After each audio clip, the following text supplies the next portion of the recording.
Welcome everyone. My name is Maria, and on behalf of Greydon, Tanya and Brianna, thank you for being here today. It is a time to remember Ethan as he lived, to reflect on the joy he brought to his parents and sister, the dreams he held, and the memories he leaves behind in the hearts of those who knew and loved him. Although Ethan's life was far too short, he lived it in a way that was very much his own.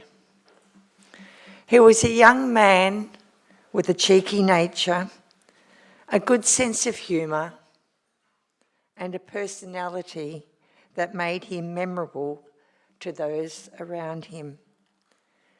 He had a way of bringing his own energy and character into the room.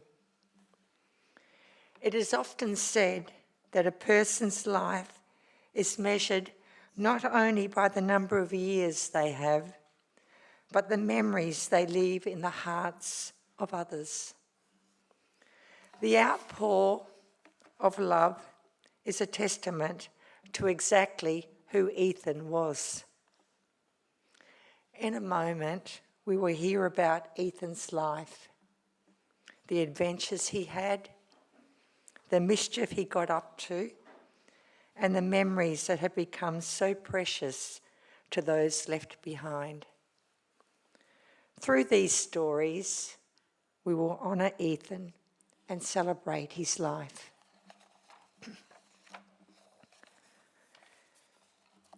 Memories, ladies and gentlemen, keep our loved ones close long after they are gone and allow their stories to continue to be shared.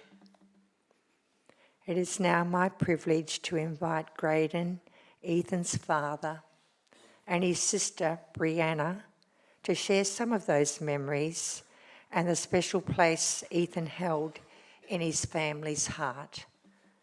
Please come up, Greydon and Brianna.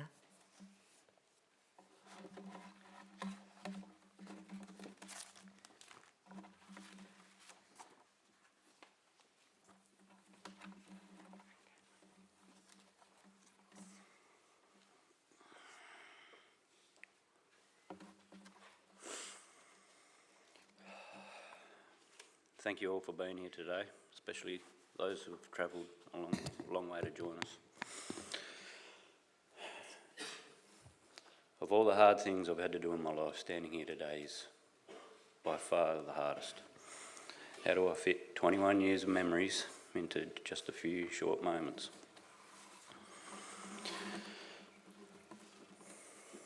Ethan was a quiet, shy boy. You would often see him hiding behind mum or dad's legs with his thumb in his mouth. As a small boy, Ethan loved anything with wheels or tracks. He always did his best to be either in it or on it. Ethan had a trike that I made a trailer for. He would load it up with all sorts of things and practice backing it in anywhere he could. He always had his head over his shoulder. Whenever a truck started up, Ethan would run to the window or gate to see who was inside, hoping it was me so he could come along for a ride. Ethan often sat shotgun with me in the loader while we were harvesting sandwood. He did many trips with me in the truck, Wiluna to Perth, cutting sandwood and other freight in the truck bunk. He had his DVD player plugged in with his favourite movies, Ben 10, Cars, Nemo, playing, and his snacks and juice boxes at reach. I knew most of the words to these movies, but never really saw them. Moving to Bulladoo Station at 4 years old was a big adventure for Ethan. There were more animals to play with, new places to explore, and new treasures to discover. Then school began, and it was time for him to settle into the schoolroom. Whenever there was fun activities, sport or art, he would be okay in the schoolroom.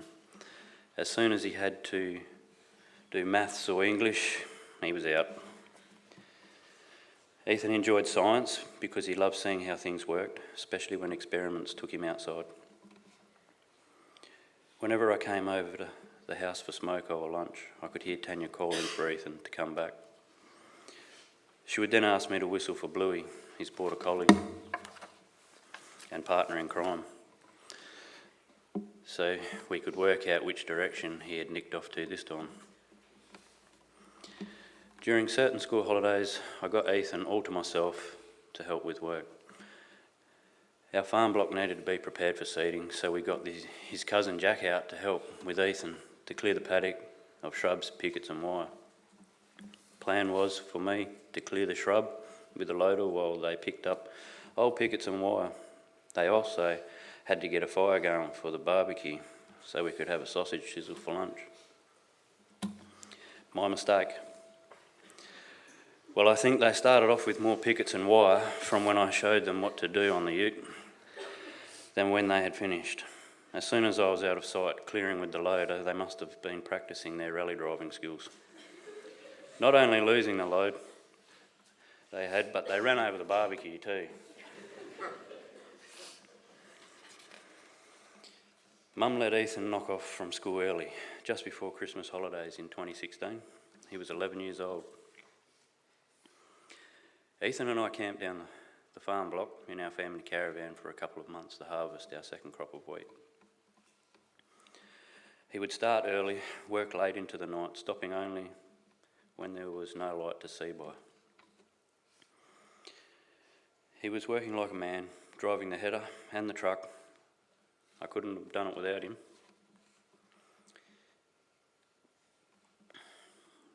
We were taking turns in machines while I was getting the truck and trailers ready to head to Una, CBH bins. He would continue in the header as he wasn't able to roll tarps back then. He was too small. It took over an hour to travel the 60 k's to the bin as the road was mostly dirt, heavily corrugated, as harvest was in full swing.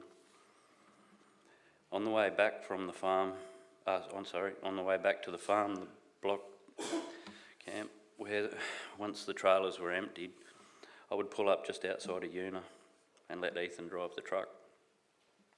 He was a natural truck driver and absolutely loved it. You could not wipe the grin off his face. At just 11 years old, he could drive an 18-speed Road Ranger.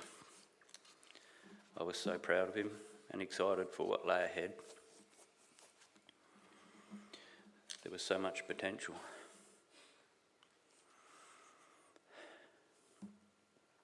Ethan would constantly ask, "Dad, can we go fishing?" It was very hard because work was always busy, but we managed quite a few trips over the years. Some trips were just Ethan and myself, while others were shared with family and mates. Ethan became quite knowledgeable about boats and fishing, especially when we had the ex-Cray boat. He loved camping on it. While we were on fishing trip, he would clean the deck and help with it when anchoring and putting it back in the pen and everything needed. It was pretty handy when I had to get on the phone for work. He would take over with breakfast, cook at crayfish on the Weber to go with eggs. Ethan always bragged that he caught the biggest fish, which he generally did, with a bit of help, but he would never mention that bit. When Ethan was 14, I remember his cousin Jack came to camp on the boat in the marina. The boat was moored. The weather was too stormy to head out fishing, so they took the kayaks out instead and set off with crab nets. They ended up catching enough crabs for a feed and had a great time along the way. They kept getting in the way of all the other boats, and you could hear them laughing mischievously all the way around the marina. As time progressed, we went on family trips, fishing trips to Cowberry, Shark Bay, Lucky Bay, Carnarvon, Nanga, Exmouth, to name a few. Ethan developed a fondness for Exmouth and Shark Bay. During various school holidays in high school, Ethan came with me on trips to Karratha to help service and maintain some of our trucks and trailers. He may have even enjoyed a cheeky beer or two at the local brewery. We had some good times together, checking out the local sites and making the most of those trips. Ethan always wanted to have my first car that I purchased brand new, a 2007 79 Series Ute, B8 Ute. For all the hard work and hours he'd put in with me over the years, it was time for the Ute to become his. In September 2021, one of his wishes had come true. He got to pick his Ute up, although he could not drive it as he was still on his L plates. He always had a mate that could help. I got a phone call late that afternoon from Will that they had picked up the Ute. He also mentioned that they thong slapped it all the way up the walkaway road. Not sure who was driving that day. Michael. High school wasn't for Ethan. He just wanted to get to work. He finalised Cert 2 in automotive and started working in our family business. He obtained his roller ticket and white card so he could start and work one of our projects we had at Painsfine, doing civil construction on the Great Northern Highway. This was where Ethan met some good people and made a few mates. From there he came with me for various roadwork jobs, working and operating many types of machinery. When Ethan turned 17, he moved back to Geraldton because he wanted to be in town with his mates. He worked as a trade assistant at his Uncle Brad's workshop for about a year, then tried his hand at various other jobs. In early 2024, Ethan obtained a heavy diesel mechanic apprenticeship with SMS and worked for Daniel for about a year. In 2025, he moved to Perth and continued with his apprenticeship with Diesel Tech Logistics. Another year went by and Ethan started missing his family and his mates in Geraldton and decided to move back to the lifestyle he loved. He wanted so much to have his own place, his own space, to build his own future with a couple of his mates. He came out to Bulladoo to help with some major servicing to a couple of our trucks in between jobs. Mum and I were ecstatic to have him home again, even though we knew that once he'd found his place, he would be back in Geraldton. None of us could have known the tragic events that would have taken place on that same road.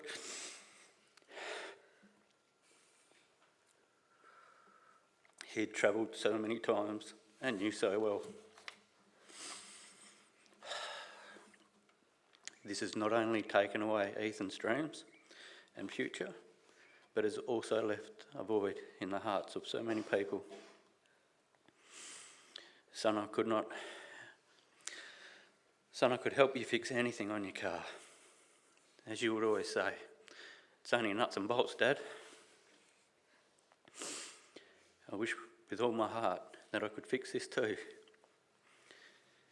But you are so much more than nuts and bolts.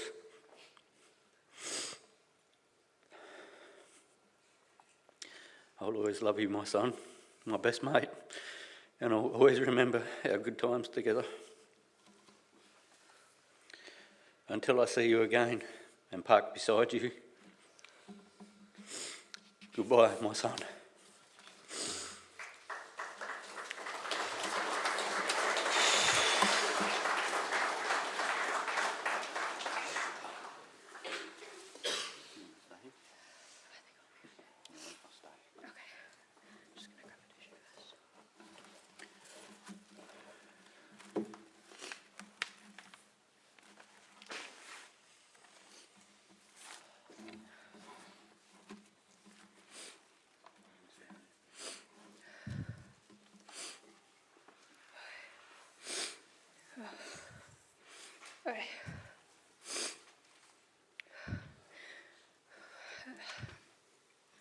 Helping Mum and Dad organise my little brother's funeral might be the hardest thing I will ever do.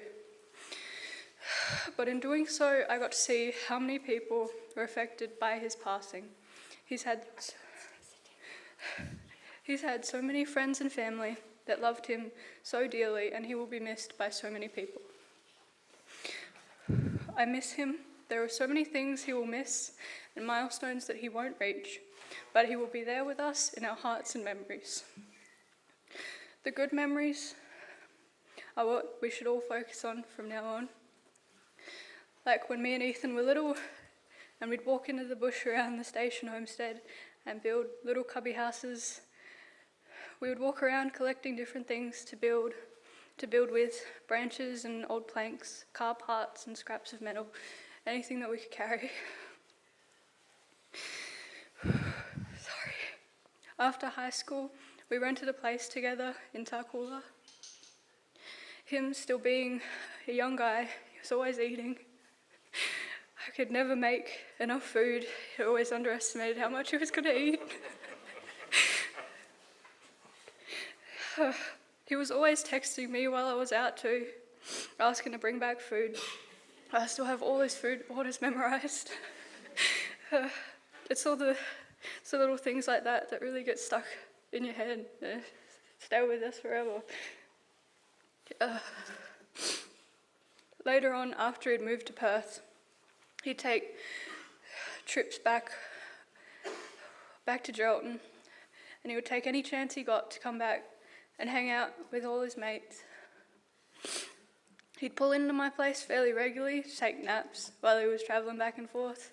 He was always driving like in the middle of the night, early in the morning. Never wanted to leave at a normal time. Or he'd come over hungover on a Sunday morning after hanging out with all you guys. Just so he'd have somewhere quiet to sleep before driving back to Perth. I'm glad we had these quiet moments. It gave us time to catch up and chat, especially with him living in another city and not seeing each other as often. Sorry. He was so happy moving back to Geraldton. Though he didn't ever admit it to me, I think he really missed it here. I was helping him get the paperwork in order. To rent a place with some of his mates in town, and he was seeing where he could finish his apprenticeship up in Geraldton too. He was becoming an adult, a man that we could all be proud of. And every time I hear a loud car go by, I forget for a moment that you were gone. I miss you, Ethan.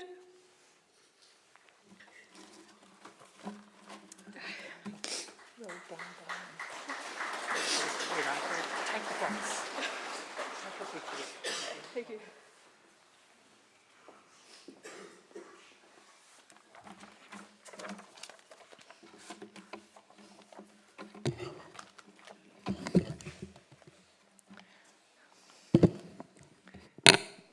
The words that I am about to share have lovingly been prepared by Ethan's mum, Tanya.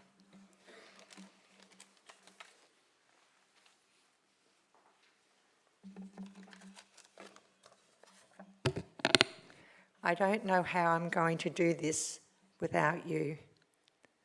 I feel so empty, Ethan, completely devastated and defeated. When I was told the unbearable news that you had passed away, my heart broke in a way words could never fully describe. You have taken a piece of my heart with you. I screamed, I punched, I curled up in a ball on the cold ground and cried. I was so angry that this had happened to my baby boy. If I could trade places with you, I would do it without a second thought. My quiet place is now your room, where I can hold and smell your clothes and pretend even for a moment, that this heartache might somehow disappear. Looking through your photos and reading the memories your friends have shared have been overwhelming. I do not think I have ever cried so much in my life. You were so happy and excited when you left that day. We were talking about how you can't wait to get your own place, somewhere where you could call your own and have your own shed, so you can get all your belongings in one spot and not scattered halfway round the countryside. You were loving life and everything was falling into place. You were booked in to get your truck licence and you had applied for a few rentals in Geraldton. You were on your way to your favourite pub to meet up with your mates, taking the back road from Bulladoo through to Una, a road you had travelled so many times since you were young. You were only 21. It was the time when life as a young, independent adult should have been just beginning. You had your whole life in front of you. Ethan's life began in the early hours of the 18th of March 2005. I had gotten up to check on our firstborn daughter, Brianna, and bent down to tuck her in when my waters broke. Greydon rang the hospital, and before long, we were on our way. Greydon was worried he would miss out on a feed, just as he had when Brianna was born 15 months earlier.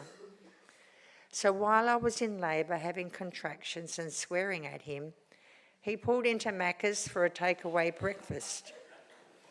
He even joked with the girl serving us, telling her I was in labour, while she looked at him in horror. Later that afternoon, at 5:30, Ethan was born. I still have all of Ethan's hospital records and notes in the original yellow plastic file from the day he was born at St John of God Hospital in Subiaco. He weighed 3.3 kilograms and had jet black hair. His arrival was fast and furious, just like one of his favourite movies.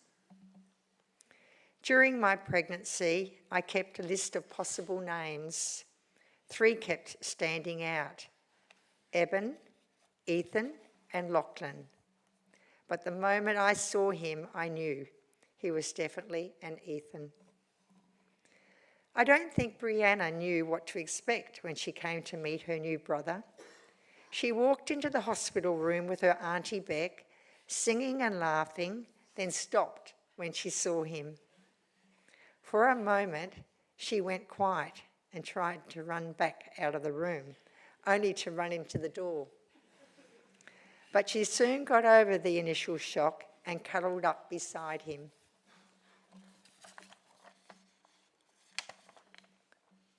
From the beginning, Ethan and Brianna were inseparable. As soon as we could, we packed our bags and headed back out bush to Walloona. Our happy place was in the bush.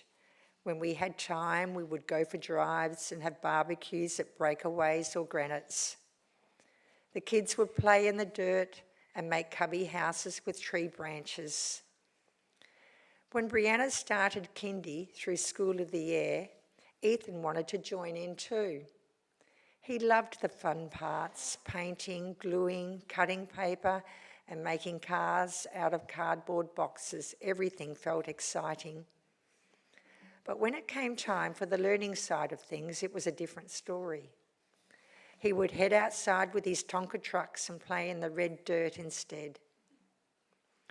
For Christmas in 2008, we gave the kids a wooden cubby house on stilts with space for a sandpit underneath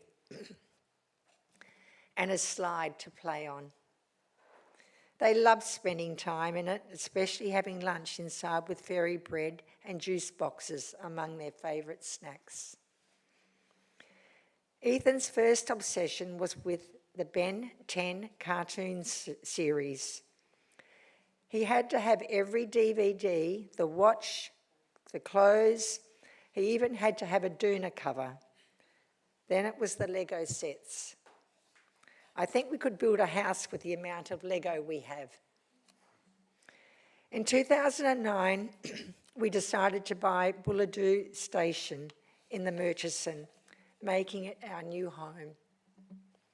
Ethan was by my side during the big move from Wiluna to Bulladoo, a 700-kilometre trip each way.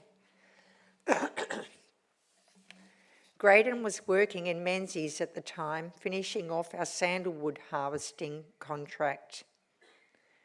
We spent countless hours on the road during the move, but Ethan was full of excitement at Bulladoo, becoming our new home.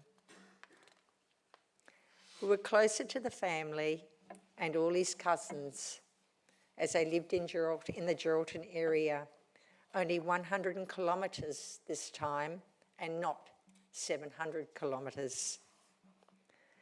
The cousins loved coming over, and there was always so much for them to do. During the day, we would go out to the breakaways for bush barbecues, feed the animals, and head off on walks together. At night, they would camp on the lounge room floor and watch a movie. On hot nights, they would sleep outside on the trampoline, looking up for the shooting stars and satellites. When Ethan officially had to start school, he had one desk inside and another outside because he was not excited about spending all day in the schoolroom. Every fortnight, we began a new schoolwork set, and I would try to entice Ethan back into the schoolroom by decorating it to match the theme. I usually set it up on the weekend, and both kids knew they were not allowed in until Monday morning, which made the surprise even more special. One set was about water, so I made a huge tap on the wall out of cardboard with blue crepe, streamers and cellophane dripping down like water, and blue balloons for the bubbles. The look of amazement on Ethan's face was enough to recharge my batteries. As teaching your children can both be rewarding and stressful. During smoko, Ethan would gather enough food to feed a whole classroom, then run off with his best mate, Bluey the border collie. He would take forever to come back. He walked so slowly that it sometimes looked as though he wasn't moving at all. All his dad could hear all day, every day, was me shouting at him to come back into the schoolroom. There were many positives in the schoolroom too. The milestones, the small breakthroughs, and the days Ethan would suddenly sing his times tables without being asked. Those moments filled my heart and made the harder days worthwhile. He also loved running down the road to the mail drum to collect the bags of marked set work. I would be checking his marks while he would be searching for the stickers and little rewards his teachers had sent back with the work. Ethan had a real passion for art, especially drawing the things he saw around him every day. His dad's trucks, side tippers, loaders and machinery. He was also proud of his photography. In 2013, he won first prize in a photo competition for his photo, Rainbow Over the Shearing Shed. The following year, in 2014, he won again with different colours of the wildflowers at Bulladoo. He was so proud of these achievements, and I was proud of him too. As a mum raising kids in the bush, I had to wear many hats. I was a mother, a home tutor, and I also helped run the business and keep the home going. It could be a tough life, but I would not have had it any other way. Our work has always been based in the bush, and we wanted to keep our little family close. I dreaded the thought of sending the kids away to boarding school. If Greydon started up a machine, truck or motorbike, he would have his face pressed in the window to see what was going on. He was Greydon's little sidekick, and he needed to know what was going on. He would tell his dad that I had said he could go with him on a mill run. Halfway down the track, Greydon would get a distraught call from me on the two-way radio asking where Ethan was. Sometimes, if Greydon had to take the truck, Ethan would hide in the bunk until he knew they were too far away for Dad to turn around and bring him back. Ethan started at a young age driving cars, trucks, motorbikes and operating machinery, helping Dad with the mechanical repairs, and loved getting grease all over himself.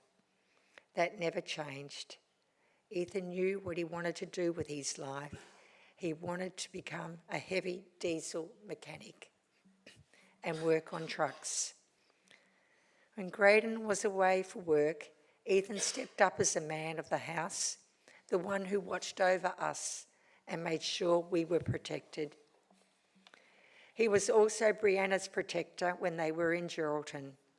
They looked after each other, leaned on one another and shared a close bond that was very special. When Ethan eventually had to go into Geraldton for high school, he began to come out of his shell. While attending Geraldton Grammar, he stayed with Wendy, a lovely lady who ran a private boarding house, giving him a true home away from home. This is where he met a lot of his mates, and he started to touch a lot of people's hearts. Brianna and Ethan shared a rental in Geraldton for a couple of years, creating plenty of memories along the way, some very challenging, some funny, and all part of their time together. He was a ratbag and larrikin. He loved V8 cars, partying and music, and his latest obsession was his 79 series V8 Ute. He loved his family deeply and shared an especially close connection with his cousins. To Ethan, they were more like siblings than cousins. Ethan, you brought us so much joy and happiness. You were always teasing, joking, and making people smile. You especially loved teasing me and trying to get a reaction by sending snaps of me to your mates, usually while I was poking you in the ribs and telling you off. Your mates have helped us through some of this heartache. It is easy to understand why you missed them so much and why you wanted to come back to them. They are a very special mob who look after one another, and we hope they will always stay in touch with us. You will never truly know how deeply we loved you, how much I will miss every part of you, your cheeky grin, your wild spirit, and all the little things that made you caring, lovable, a lovable young man that everyone adored. At night, I will look for you among the stars. And with every beautiful sunset we see here at home, I will say goodnight to you. Goodbye for now, my beautiful baby boy.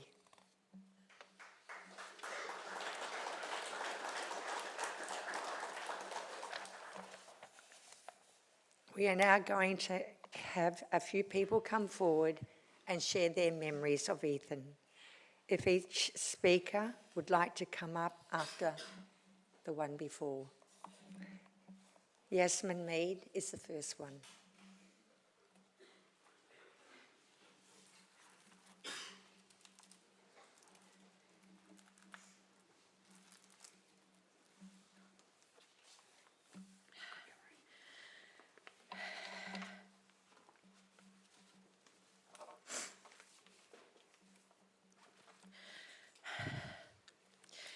First, I'm going to speak on behalf of my son, Van. I couldn't have asked for a better big cousin. I really looked up to Ethan. I thought he was the coolest. I used to want to be just like him. I wish there was more time I could see him, because now there are so many things I want to say, but I will never get to.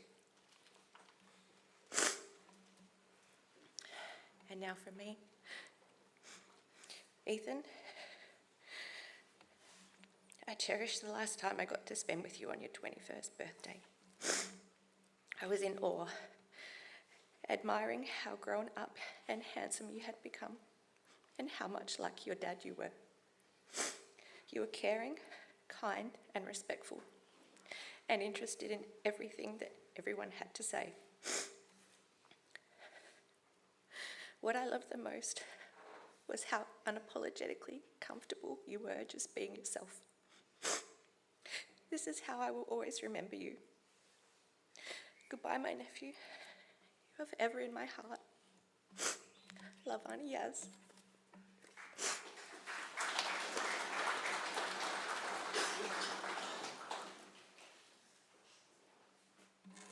Shirley?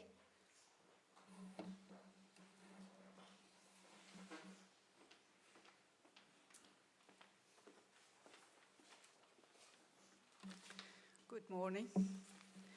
My name is actually Shirley Mead, but whether it was relations, work people or neighbours, I was known in the neighbourhood as Grandma. When Ethan was very young, he actually knew what he wanted and what he didn't want. An example of that is, if I put his cap on about 6 centimetres above his eyebrow, he would scowl, pull it down so only his eyes were showing. He knew what he didn't want. It wasn't long when the children started school and I left Milbililli. After that, the family left Milbililli and went to Bulladoo. So it was another visit for me, and it wasn't unusual for us to go for walks and explore things. This day we found where a bulldozer had lowered the blade and scooped out quite a big trench. This had filled up with water. We had to go and explore this. And guess what? There was taddies in there. So home we went. Next day we went out to the water, armed with a few jars with lids on them. And although the water was very cold, we had fun catching these taddies. We took them home and proudly put them up on a bench. And each day we used to check them. Yep, they were still alive. Then one day we went out there and Ethan's eyes popped. He said, "Branna, they got legs and there's no tail." He said, "Branna, we're learning things. Yesterday we had taddies and today we've got frogs." So that was the end of that visit, but of course another visit came up. And this time Tanya said to me, "Grandma, you can take the school now and that'll give me a spell." I had been previously told that they didn't like doing English, so I thought, okay, we'll do some sums. That went well. We did some mental arithmetic. That went pretty well too. They liked drawing, so we did some drawing. But then I said, okay, pick up your pencils, we're going to write stories. Well, the pantomime started. Do we have to? I hate doing this. Oh, I don't want to do this. So I thought, okay, what can I do to make this much more interesting? Then I had a brainwave. Okay, after we've done the writing, we'll do some exercises. Everyone likes exercises. So, this sort of thing, stand on one leg, do some exercises. Then I thought, this is getting stale. What about if we run around the outside of the homestead yard? So 3 of us online, get set, go. And around we ran. This was really good, it was exciting, especially when we got to go twice around the yard. So back they came, eyes sparkling, cheeks all pink, and Ethan said, Brianna, this is really, really exciting, especially when we can beat Grandma. So my next visit then was, the children had grown up considerably by this, and there was a truck parked by the chook pen, loaded with bales of hay, and the tarpaulin was tied down quite tight. It was the children's duty to break the bales up, put them in the wheelbarrow, take them over and feed the pet sheep in the paddock just over there. Well, as time went on, the hay on this side of the truck was used up, so the tarp was undone. And they said to me, Grandma, we can't reach it, the hay's over there. So we had a little exercise and we said, all right, the hay's over that side of the truck. You've got to bring it this side so that you can reach it. So I left them with that, and I thought, I'll go off and I'll do my chores. When I came back, I expected the children to be doodling in the sand or grumping about, couldn't do something. But no, they'd found an old bucket, and with the rope as big as my arm, they'd tied it onto the handle. And the idea was the one would go up onto the tray of the truck, fill the bucket with hay, by the means of the rope, let it down to the other one on the ground, empty that in the wheelbarrow. By means of the rope again, up the bucket would go, and they'd fill that. And that was how it went on. I thought to myself, this is genius. I looked and I said, Brianna, Ethan, you're growing up. Thank you.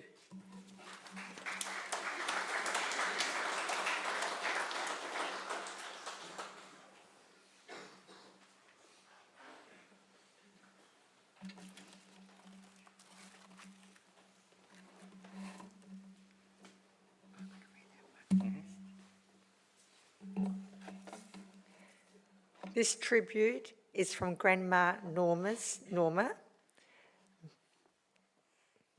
Tanya's mum. Ethan, you are a very special young man, gone from us all so suddenly without a goodbye. You have broken my heart and my life is so numb. Unable to accept your loss, such a quiet, well-mannered young man, always wanting to help and make sure if I needed anything. He was happy, good-natured, talented and respectful. He had a prompt work ethic. He was never late. Ethan, your ute was your pride and joy, special memories, forever, Grandma. Auntie Beck, Tanya's sister. Taken too soon, but will never be forgotten. Your cheeky smile, full of mischief, we will always remember you, forever 21, Auntie Beck and Jim.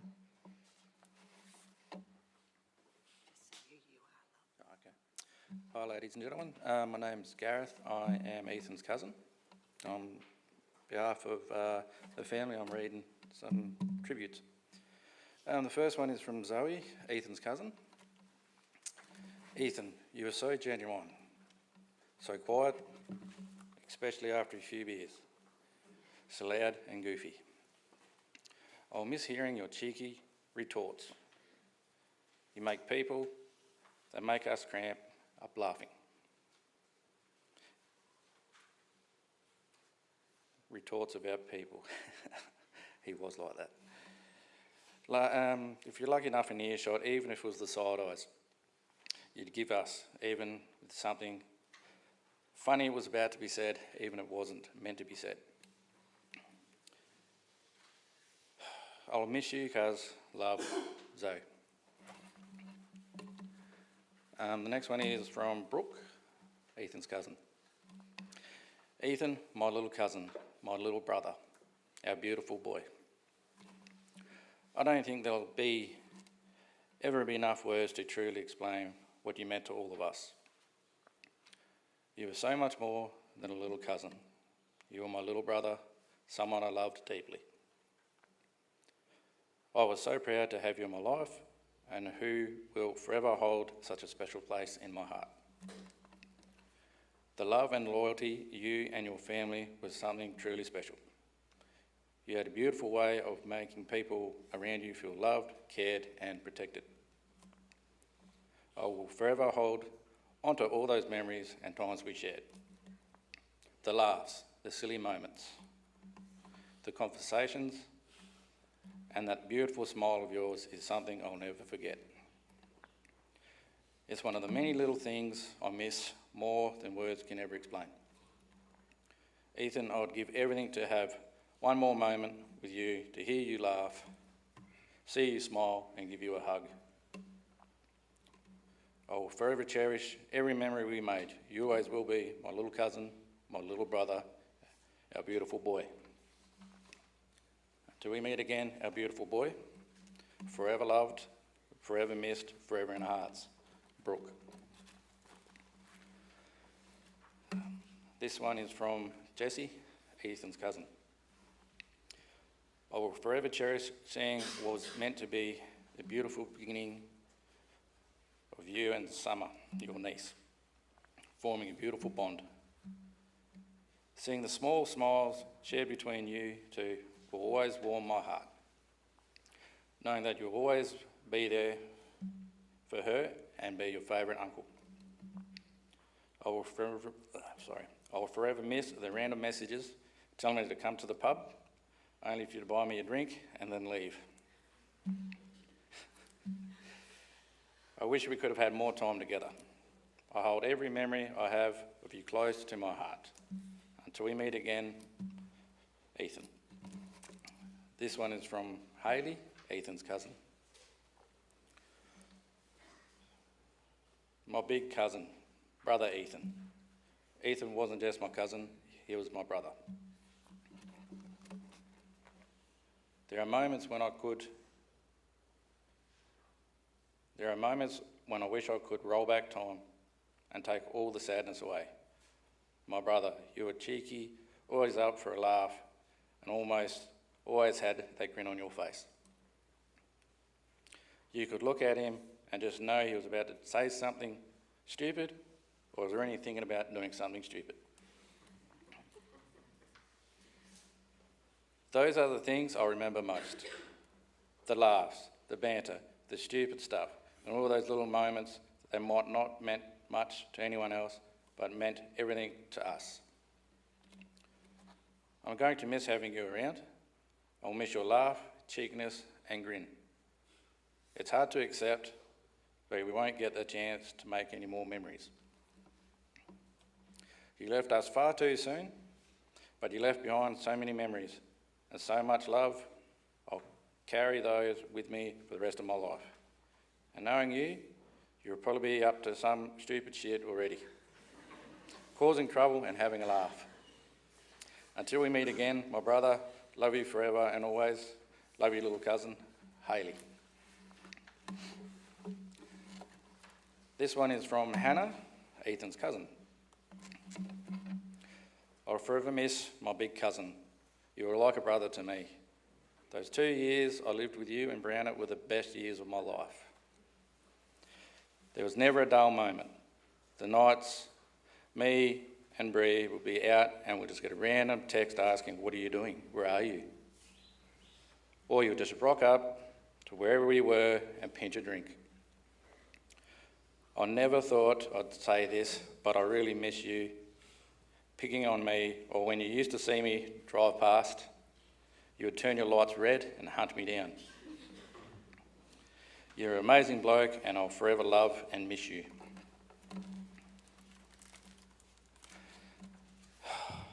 The next one's from Jack, Ethan's partner in crime. My cousin, my best mate, my brother. Ethan, there isn't a single day that goes by where I don't think about you and wish you were still here with us. I miss you more than I could ever put into words. Losing you has left a hole in my heart that I know will never truly be filled. Since you've been gone, I felt completely lost without you. Life hasn't been the same, and honestly, I don't think it ever will be without you in it. I will forever be grateful for every moment we got to share together. We had so many good times, so many laughs, and so many memories. I will hold on to the rest of my life. What I wouldn't give to have one more day with you. Just one more day to sit with you, laugh with you, and do all the dumb stuff we used to do and love together. One more day with you, around like always were. I promise your memory will never fade. I will tell your stories, remember your laugh, speak your name, and hold on to every single memory we shared. You'll always be a part of me, Ethan, and no amount of time will ever change that. I love you, my brother.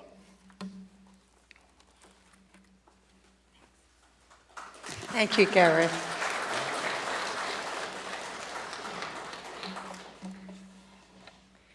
This one is from Wendy Maisie, a boarding house mother. Stay here, darling, stay here. Listen. I met Ethan 2 years before. He came to live with me for schooling. He was a shy, small and quiet young lad at the School of the Year camp week with Brianna, who liked to catch up with old friends. Over those 2 years, he grew so he was a lot taller than me when he came, and no longer so quiet. He really didn't like school at all. His real interest was in cars. He wanted one with the biggest snorkel, the biggest legal wheels, the loudest stereo, and even the louder exhaust system. I think that may have been hereditary. My funniest recollection with Ethan was during Cyclone Seroja, when we had no power for 4 days. His phone went flat, and anyone who has teenagers knows that this is the end of life as we know it. He begged me for half an hour of the generator freezer time to charge his phone, which I gave, only for the Telstra tower to be down. We, Brianna and I, couldn't help laugh. Tough times. I had the pleasure of running into Ethan 2 weeks before his passing, and he looked well. Said things were good and he was happy. I am very glad to have had the opportunity. He'll always be remembered.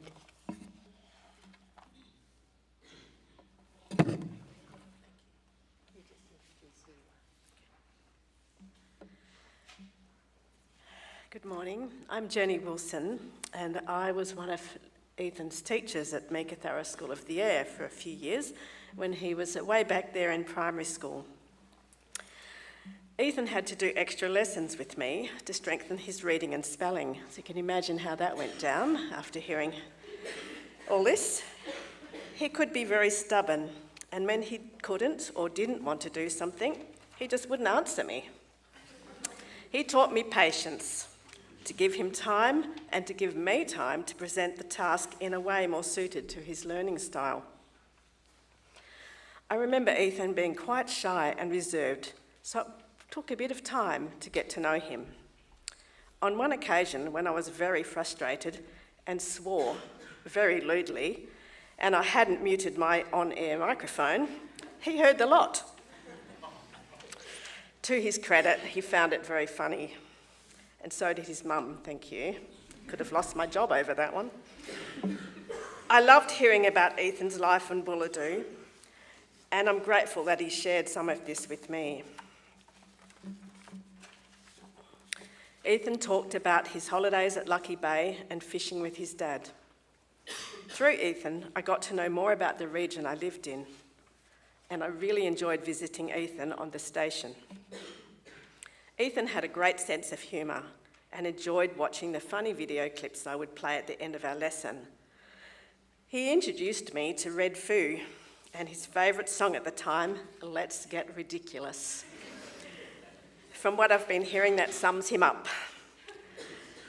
I didn't see Ethan again after leaving the School of the Air, but through a social media connection with his mum Tanya, I picked up snippets of his life over the years. I was very proud when he started his apprenticeship Sorry.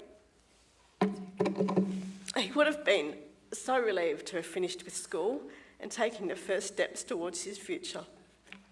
He won't have that now, but I like to think that the time he had was happy. My condolences for all of you who were his friends, his colleagues, and most of all, his family. Thank you. Thank you.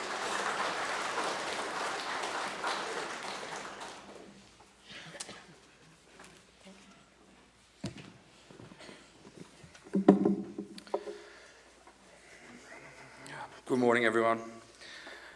I struggle with what to say today because really there aren't words that make sense of losing a young boy at 21 years old. At 21, Ethan should have had his whole life ahead of him. We should have been watching him finish his apprenticeship, become a tradesman, build his career, and figure out where life was going to take him. I wanted to shake his hand when he became a qualified mechanic and tell him that he'd made everyone so proud.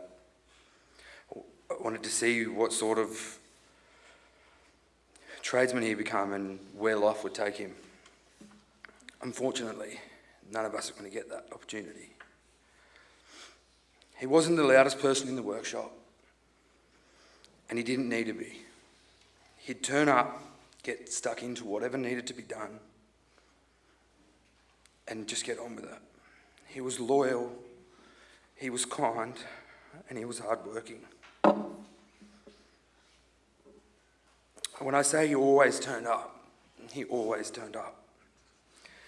It didn't matter if Ethan had been on the piss the night before, arrived at work a little worse for wear, he'd still be there. And he'd do whatever you asked him to do. Some jobs were good jobs,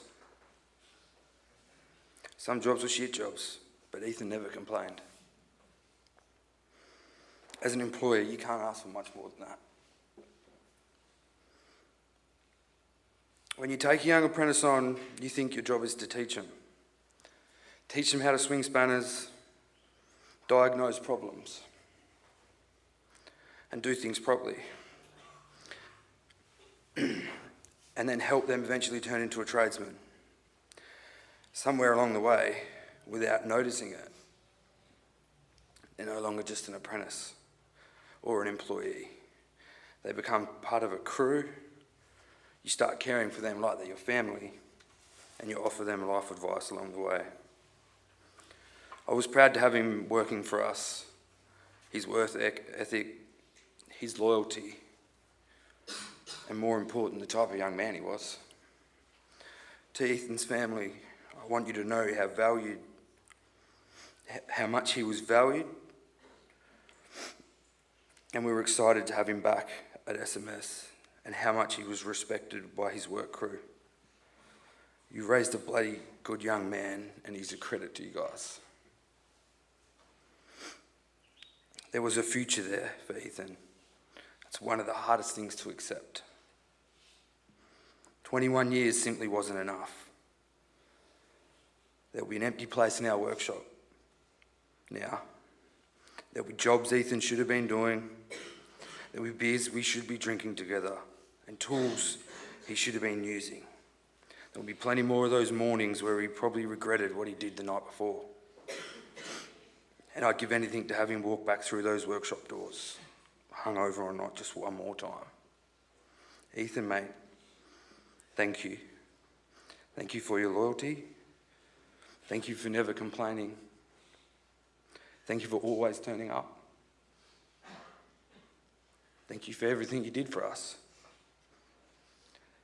Thank you for being one of our boys. I wish we had more time together. I'm proud that you were part of our team, and we'll make sure you're never forgotten. Rest easy, mate, forever 21.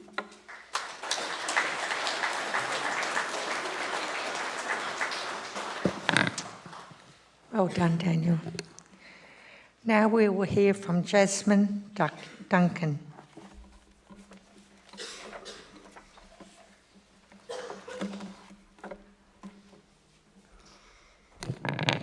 Oh, Ethan, I don't even know where to start. Yeah, we weren't officially together, but you know what? You don't really get a say in that anymore. You're mine forever. I don't remember how we first met, although somehow it feels like I've known you forever. I think back to when we were like 16, 17, driving around town all night with Emily and Jack, always finding somewhere to go. Whether it was down the beach or driving to Minganyoot at like 9 o'clock for Bonnie and Brody's wedding that we'd already missed. There was always an adventure waiting for us, or a mission, as you boys would say. Then there were the nights of getting on the beers with boys in the shed, laughing, carrying on, making memories that I never imagined would one day become some of the memories I'd hold closest to my heart. Over the years, I got to watch you grow from that cheeky boy I knew when we were young into the most beautiful and amazing man I've ever known. You cared for me in ways no one else ever has. You made me feel safe, loved, and cared for, even in the little ways you probably never realised meant so much to me. I'll forever love that cheeky smile of yours, that grin you'd give me every time you walked through the door or every time you were stirring me up, which you did a lot. I'm so incredibly sad that we won't get to see you chase all the dreams you had ahead of you. There was so much life waiting for you and so many things I wish we could have watched you achieve. Amongst all the heartbreak, I'm grateful. I'm grateful that you were here. I'm grateful that I got to know you. I'm grateful for every memory, every laugh, every argument, every late night and every moment I got to spend beside you. Most of all, I'm grateful your last few months were happy, that you got to live, laugh, love, and make memories with the people who cared about you so deeply. I just wish we had more time. So next time you pick up that spanner or undo them nuts and bolts or go on that mission, think of Ethan, do it for him. I love you, Ethan, and I always will. And as he'd say, you can all fuck off.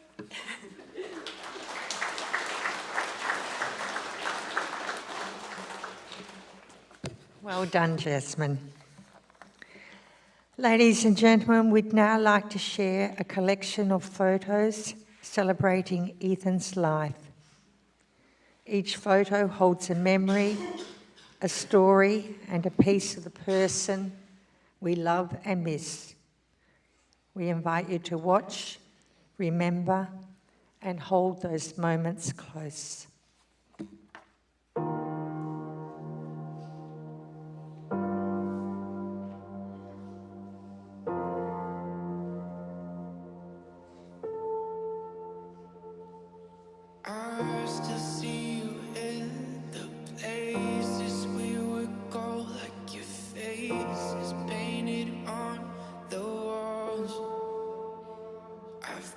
Trying to forget all the moments that we spent, 'cause now I do it on my own.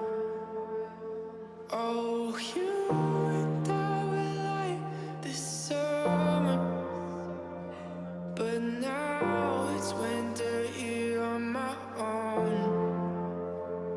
If I would've known that you wouldn't be here anymore, I would've made the moments last a little longer.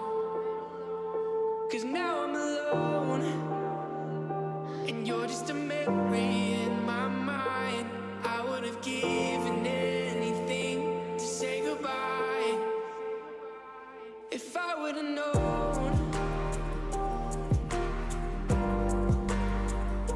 if I would've known.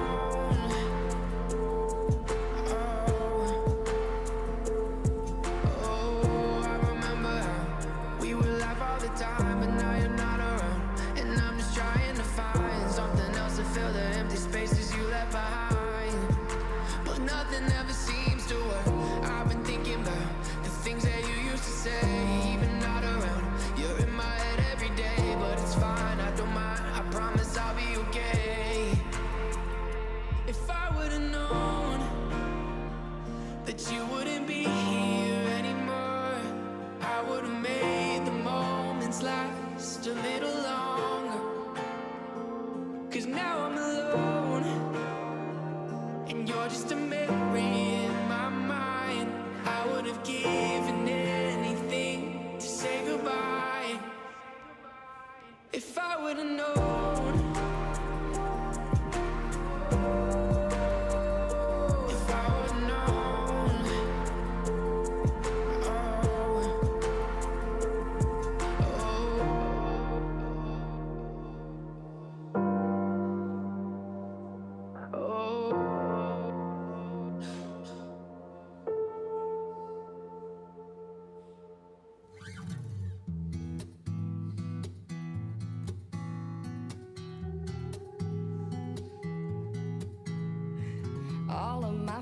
friends can't quit talking about you. They've never been like this before.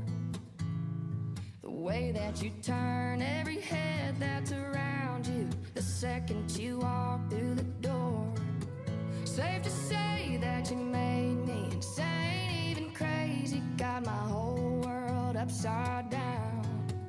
And I know that you know that I know a lot of folks, but honey, there just ain't no doubt. I've never met anyone like you. Darling, you're one in a million. God couldn't do it again if he tried to. I've never met anyone like you. Like you. It's the side that you pick on the sidewalk, walking, the songs that you pick at the bar. It's all in the way that you talk to your mama. Yeah, you got some kind of heart. I've never met anyone like you.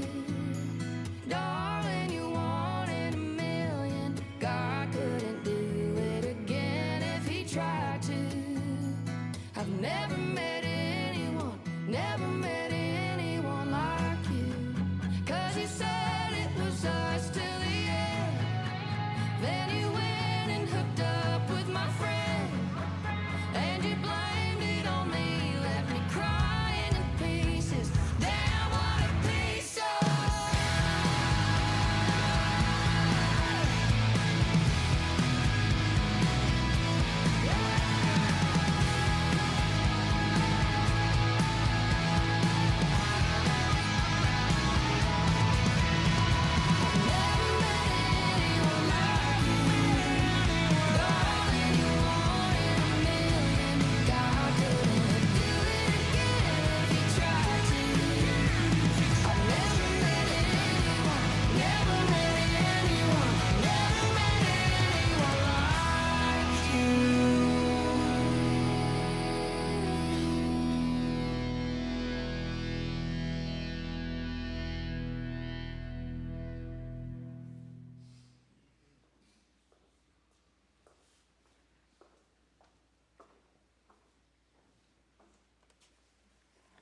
Ladies and gentlemen, our service will now continue with the committal in the Lawn 2 section of the cemetery.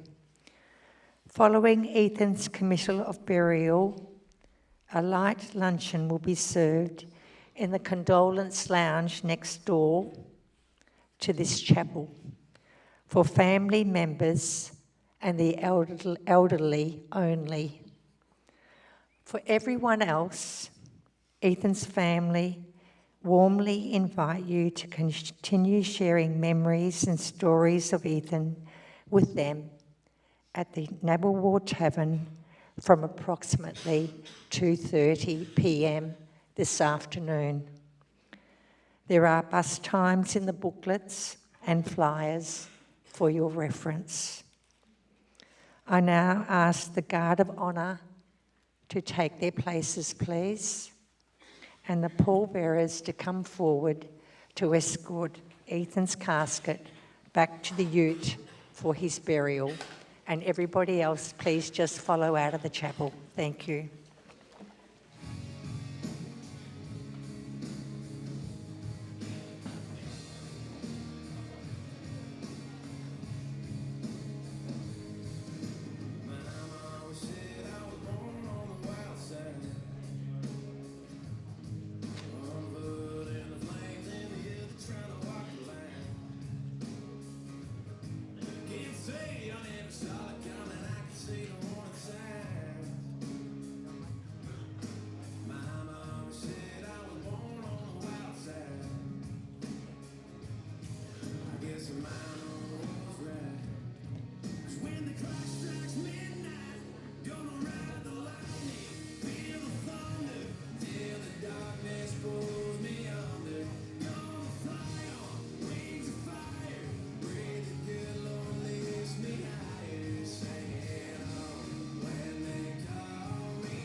to a place they still put sugar in their eyes, where the